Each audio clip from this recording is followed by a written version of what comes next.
الحمد لله وكفى وسلام على عباده الذين اصطفى أما بعد فأعوذ بالله من الشيطان الرجيم بسم الله الرحمن الرحيم إنك لعلى خلق عظيم وقال النبي صلى الله تبارك وتعالى عليه وعلى آله وأصحابه وبارك وسلم كان خلقه القرآن وقال النبي صلى الله تبارك وتعالى عليه وسلم عليكم بالسكينة والوقار أو كما قال النبي عليه السلام صدق الله مولانا العظيم وصدق رسوله النبي الكريم ونحن على ذلك لمن الشاهدين والشاكرين والحمد لله رب العالمين اللهم صل على محمد وعلى آل محمد كما صليت على إبراهيم وعلى آل إبراهيم إنك حميد مجيد اللهم بارك على محمد وعلى آل محمد كما باركت على إبراهيم وعلى آل إبراهيم إنك حميد مجيد۔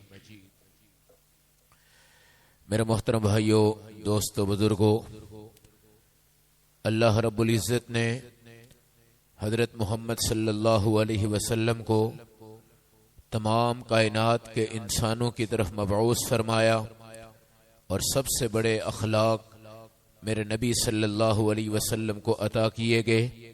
وَإِنَّكَ لَعَلَى خُلُقٍ عَظِيمٍ، اخلاق ایسے ہیں کہ وہ آپ کی سواری ہے اور آپ اخلاق پہ بیٹھے ہوئے ہیں۔ اما عائشہ رضی اللہ تعالی عنہا سے سوال کیا گیا، اما جی ذرا رسول پاک کے اخلاق عالیہ تو بتائیے۔ آپ نے فرمایا کان خلقہ القرآن، آپ کے اخلاق قرآن تھے۔ علامہ عبدالحق محدث دہلوی رحمت اللہ علیہ فرماتے ہیں کہ جس طرح قرآن کے فائدے غیر متناہی ہیں اور ان کو کوئی شمار نہیں کر سکتا، اس طرح جس ہستی پر یہ قرآن نازل ہوا ہے ان کے اخلاق بھی غیر متناہی ہیں۔ اما عائشہ نے میرے نبی کے اخلاق کی جو تصویر کھینچی ہے، کائنات میں وہ تصویر مخلوق میں سے کوئی نہیں کھینچ سکتا۔ الف لام میم سے والناس تک ایک ایک حرف، اس کا جملہ، اس کی قراتیں، اس کی خوبصورتی، اس کا حسن، اس کا جمال، یہ صرف میرے نبی صلی اللہ علیہ وسلم کا اخلاق ہے۔ میرے نبی کے جب دندان مبارک شہید کر دیے گئے، آپ علیہ السلام کے آنسوں بھی گرتے جا رہے تھے اور آپ نے فرمایا وہ قوم کیسے ہدایت پا سکتی ہے جس نے آج اپنے نبی کے چہرے کو خون سے رنگین کر دیا ہے۔ میرے اللہ نے قرآن اتارا، لیس لک من الامر شیء او یتوب علیہم او یعذبہم فانہم ظالمون۔ اے رسول آپ پریشان مت ہو جائیں، اللہ آپ کی جگہ پر ان سے انتقام لے گا۔ میرے نبی صلی اللہ علیہ وسلم کے متعلق علماء لکھتے ہیں کہ سب سے بڑی عقل اللہ نے آپ کو عطا فرمائی، اور امام غزالی رحمت اللہ علیہ لکھتے ہیں جس طرح ریگستان ہوتا ہے اس میں ریت کے ذرے ہوتے ہیں، ساری کائنات کی عقل ریت کے ذرے ہیں، اور میرے نبی علیہ السلام کی عقل مبارک پورا ریگستان ہے۔ ابن قیم رحمت اللہ علیہ لکھتے ہیں اللہ کی 100 رحمتیں ہیں، ایک رحمت پوری امت کو دی گئی اور 99 حصے رحمتیں میرے آقا علیہ السلام کو دی گئی۔ اتنے بڑے پیغمبر، مگر ذرا ان کی زندگی کی تصویر دیکھنا کہ جب کوئی باہر سے مہمان آتا، میرے نبی کے چہرے پر، آپ کے ہونٹوں پر مسکراہٹ آتی، حضور پاک آگے بڑھتے، چادر مبارک فوراً کھولتے، اس کو اس پر بٹھا دیتے۔ میرے نبی سے جب وہ ہاتھ ملاتا، میرے نبی اس کا ہاتھ نہیں چھوڑتے تھے جب تک وہ اپنا ہاتھ خود نہ چھڑائے۔ اور علماء کہتے ہیں کہ جب تک رسول پاک کے ہاتھوں میں امت کا ہاتھ ہوتا تھا اس وقت تک امتی کے گناہ اللہ دھوتا جاتا تھا۔ اس لیے میرے نبی آپ کا ہاتھ اپنا دست مبارک پیچھے نہیں فرماتے.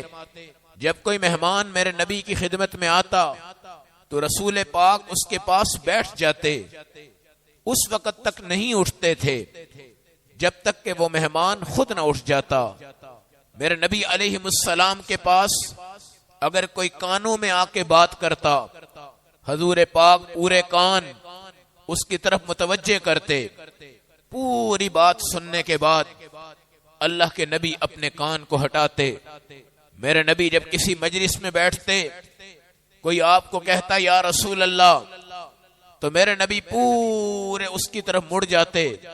صرف گردن نہیں موڑتے تھے، پورا سینہ اس کی طرف موڑ دیتے. اور وہ سمجھتا کہ اس پورے مجمع میں اللہ کے نبی آج مجھ سے بات کر رہے ہیں.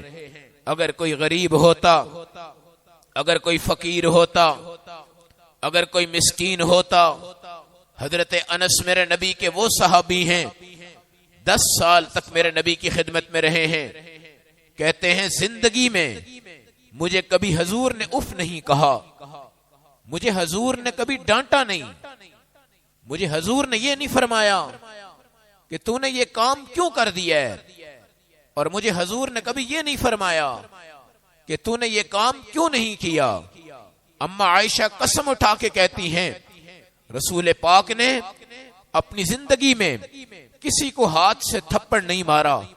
صرف جہاد کے میدان میں حضور پاک نے اپنی ہر طاقت کو استعمال کیا ہے، اور وہاں جس چیز کی ضرورت تھی وہ رسول پاک علیہ السلام نے استعمال فرمائی ہے. میرے نبی صلی اللہ علیہ وسلم آ رہے ہیں، عصا اور لاٹھی آپ کے ہاتھ میں ہے، اور صحابہ آتے ہیں آپ کے سامنے کھڑے ہو کر استقبال کرتے ہیں. جیسے آج پیروں کا حال ہے کہ مجلس میں آتے ہیں تو سارے اٹھ جاتے ہیں. میرے نبی نے فرمایا خبردار، میں محمد کسی کو اپنے سامنے کھڑا کرنا پسند نہیں کرتا. اجمیوں کی طرح مت جھکنا.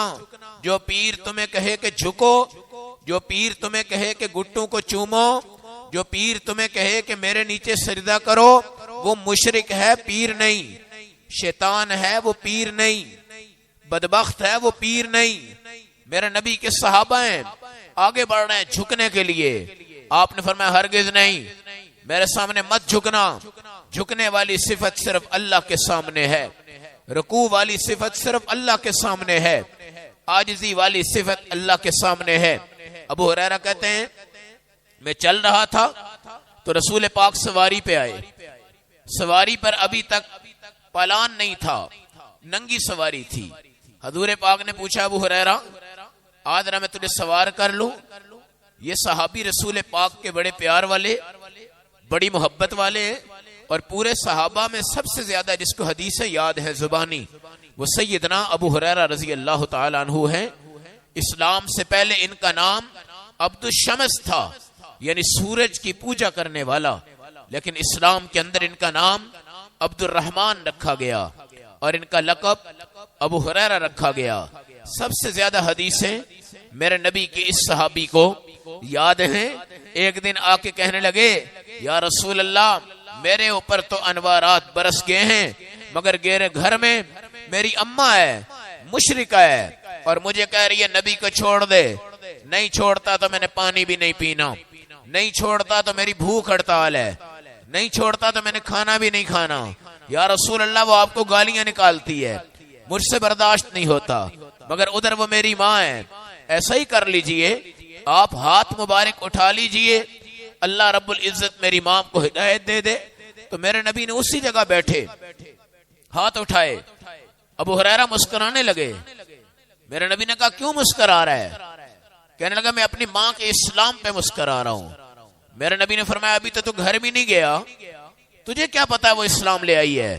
میرے نبی نے فرمایا اس نبی کے ہاتھ جب اٹھتے ہیں تو ابو ہریرہ اور صحابہ کہتے ہیں اللہ کبھی آپ کی دعائیں رد نہیں کرتا. آپ نے کہہ دیا ہے نا، آپ نے کہہ دیا ہے میری ماں مسلمان ہو گئی سمجھو. گھر گئے، دروازہ کھٹکھٹایا. ماں نے کہا ابو ہریرہ ٹھہر جاؤ. اندر سے نہائی، دھوئی، چادر رکھی، کنڈی کھولی، کہا پہلے مجھے کلمہ پڑھا لا الہ الا اللہ محمد رسول اللہ حضور پاک صلی اللہ علیہ وسلم کے پاس دوڑ کر آئے، یا رسول اللہ میری ماں بھی اسلام لے آئی ہے۔ یہی ابو ہریرہ پیدل جا رہے ہیں، نبی پاک سواری پر ہیں۔ آپ نے فرمایا ابو ہریرہ آ میں تجھے سوار کرتا ہوں۔ پلان تو نہیں تھا، حضور پاک نے ابو ہریرہ کا ہاتھ پکڑ کے چڑھانا چاہا، ابو ہریرہ نے زور لگایا تو میرے نبی بھی گر گئے، ابو ہریرہ بھی گر گئے، دونوں نیچے زمین پہ۔ پھر میرے نبی مسکرانے لگے، آپ نے فرمایا چل دوبارہ آ جا، میں تجھے سوار کرتا ہوں۔ پھر میرے نبی نے زور لگایا، ابو ہریرہ نے بھی کھینچا، لیکن رسول پاک پھر نیچے گرے، پھر ابو ہریرہ بھی نیچے گرے۔ میرے نبی پھر مسکرانے لگے، کہنے لگے ابو ہریرہ ایک دفعہ اور کوشش کرتے ہیں۔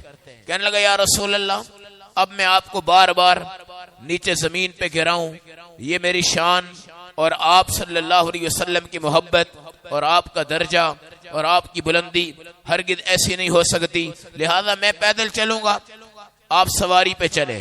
میرے نبی علیہ السلام ہیں، آپ علیہ السلام کا جوتا ٹوٹا، صحابی نے کہا یا رسول اللہ مجھے خدمت دیں، میں ٹھیک کرتا ہوں۔ میرے نبی نے فرمایا نہیں، میں اپنا الزام مقام کسی اور پہ نہیں بلکہ جوتا خود درست کروں گا، اور اللہ کو یہ بتانا چاہتا ہوں میں تم میں سے کوئی ممتاز نہیں ہوں، میں کوئی بہت بڑا چودھری نہیں ہوں۔ میرے نبی جب معراج میں گئے ہیں اللہ نے 70,000 رموز دیے ہیں، 70,000 انعامات دیے ہیں، 70,000 اسرار اور پردے آپ کو عطا کیے، اور کہا ہے محمد یہ ساری چیزیں میں نے اپنی مرضی سے تمہیں دی ہیں، ذرا محبوب مجھے یہ تو بتاؤ، اب تم بھی بتاؤ تمہیں کیا چاہیے۔ اور یاد رکھیں جب آپ کسی کو کہتے ہیں نا جو چاہو لے لو، اب وہ اگر بھوکا ہوگا تو روٹی مانگے گا، پیاسا ہوگا پانی مانگے گا، ننگا ہوگا کپڑے مانگے گا، جوتی نہیں جوتی مانگے گا، پیسہ نہیں پیسہ مانگے گا۔ اللہ نے آج اختیار دیا ہے، اور اختیار معراج میں دیا ہے، آسمان کی بلندی پہ دیا ہے۔ اے محبوب میں نے اپنی مرضی سے تمہیں سب کچھ دے دیا ہے، میری مرضی سے ہو گیا، آپ مانگیے، میں بھی دیکھتا ہوں آپ کیا مانگتے ہیں۔ آپ کا کمال، اخلاق، محبت، عاجزی آپ دیکھ لو۔ تو میرے نبی علیہ السلام سوچ رہے ہیں۔ اس کے بعد کہا ہے اللہ میں نے آج تک آپ کو رب کہا ہے، پہاڑوں میں، سراہوں میں، غاروں میں، مکہ میں، مدینہ میں، طائف میں، گلیوں میں، سڑکوں میں، مجمعوں میں، سرداروں میں، غریبوں میں، قریشیوں میں، حاشیوں میں، ہر جگہ میں نے آپ کو کہا ہے آپ میرے اللہ ہیں، آپ میرے رب ہیں۔ آج تک میں نے آپ کو رب کہا ہے، آج میری خواہش یہ ہے کہ آپ کہہ دیں اے نبی تو میرا بندہ ہے، اور بندے کا نام مجھے دے دیجئے، بس میں اس پر خوش ہوں۔ اور بندگی کا مقصد بھی یہی ہے، اللہ کی عبادت کرنے والا، اللہ رب العزت کے سامنے جھکنے والا، اللہ کے سامنے رکوع کرنے والا۔ تو میرے اللہ نے فرمایا اے میرے بندے، اے میرے محبوب، اللہ کی قسم یہ بندگی کا لقب ملا۔ جبرائیل آئے، یا رسول اللہ آپ نبی اور بندہ بننا چاہتے ہیں، آپ نبی یا بادشاہ بننا چاہتے ہیں؟ آپ نے فرمایا نہیں، بادشاہت کو میں نہیں چاہتا، میں بندگی کو چاہتا ہوں۔ میرے نبی علیہ السلام اپنے نوکر، اپنے خادم، اس کو آگے بڑھ کر سلام کرتے، روٹی جب کھا رہے ہوتے اونچی آواز سے میرے نبی اپنے نوکر کو بلاتے، خادم کو بلاتے، میرے نبی علیہ السلام اس وقت اس کے ساتھ بیٹھ کر کھانا کھاتے۔ اللہ کے نبی علیہ السلام اپنے کپڑوں کو ٹانکا خود لگاتے، میرے نبی علیہ السلام بالوں کو کنگھی خود کرتے۔ حدیث میں آتا ہے بالوں کو غور سے دیکھتے، کپڑوں کو غور سے دیکھتے، اگر کوئی جوں پڑی ہوتی تو اس کو بھی تلاش کرتے، مگر علماء نے لکھا ہے نبی پاک کے جسم میں بالوں پر، کپڑوں پر، چہرے پر، پورے جسم پر کبھی بدبو نہیں تھی، کبھی سمیل نہیں تھی، کوئی جوں آپ کے جسم میں پڑ نہیں سکتی۔ لیکن ترجمہ یہ کیا ہے جس طرح ایک آدمی جوئیں تلاش کرنے کے لیے کسی کے بال غور سے دیکھتا ہے، اس طرح میرے نبی بھی اپنے کپڑوں کو غور سے دیکھتے تھے، کہیں پہ کوئی گندگی نہ ہو، کہیں پہ کوئی داغ نہ ہو، کہیں پہ کوئی مسئلہ نہ ہو۔ یہ مطلب نہیں کہ نبی پاک کے سر میں جوئیں تھی، جوئیں نہیں تھی، بلکہ جوؤں والا جس طرح توجہ سے اپنے سر دیکھتا ہے، کپڑے دیکھتا ہے، کمبل دیکھتا ہے، بستر دیکھتا ہے، اس طرح میرے نبی صلی اللہ علیہ وسلم بھی اپنا تمام نظام اور تمام لباس اللہ کے نبی دیکھتے۔ میرے نبی جب کھانا کھاتے تو آپ صلی اللہ علیہ وسلم 3 انگلیوں سے کھانا کھاتے، چوتھی بہت کم استعمال کرتے۔ اللہ نے اشارہ دیا ہے کہ یہ رسول پاک کھانے کے اعتبار سے بہت کم ہیں اور زیادہ ہرس بھی نہیں، زیادہ لالچ بھی نہیں۔ میرے نبی صلی اللہ علیہ وسلم کھانا کھانے کے بعد اپنی 3 انگلیاں چاٹ لیتے، پہلے سینٹر کی انگلی چاٹتے، پھر شہادت کی انگلی چاٹتے، اور شہادت کی انگلی کے بعد حضور پاک صلی اللہ علیہ وسلم اپنا انگوٹھا مبارک چاٹ لیتے۔ اور علماء نے لکھا ہے حضور پاک کی حدیث کے مطابق کہ انگلیاں چاٹا کرو، شاید کھانے کی برکت اسی کے اندر ہو، اور کھانے کی برکت اسی تری میں ہو، اور کھانے کی برکت اسی انگلی میں ہو۔